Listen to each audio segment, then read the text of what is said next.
The government said today that the Islamic terrorists who beheaded the American journalist James Foley had demanded $132 million in ransom. The demands were made to his employer and his family over the last year. U.S. policy, of course, does not allow paying ransoms. The disclosures came as Defense Secretary Chuck Hagel issued a dire new assessment of the threat posed by ISIS, and his new details were released about the failed attempt to rescue Foley. We have more on the story now from Margaret Brennan at the Pentagon. The hostages, including Foley and 3 others, were thought to be at this camp inside an oil refinery in northern Syria, an area controlled by ISIS.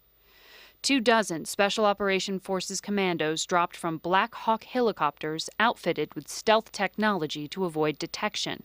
With surveillance aircraft overhead, the team swooped in to search for the hostages. They encountered ISIS militants and engaged in a firefight, but the hostages were gone. Several ISIS fighters were killed, 1 American commando was injured. The rest were flown to safety. U.S. officials admit that the covert mission, launched in early July, was based on good but not great intelligence about the location of the hostages. The U.S. government had been tracking the American hostages for months and was aware of ransom requests from ISIS.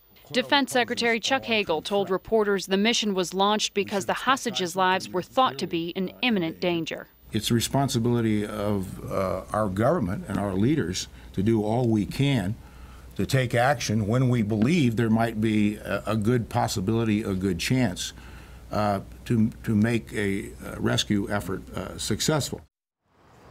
Hagel also issued a stark warning that this terrorist group is, quote, beyond anything we've seen because they marry violent ideology with sophisticated military training and enough money to carry it out. Thank you, Margaret.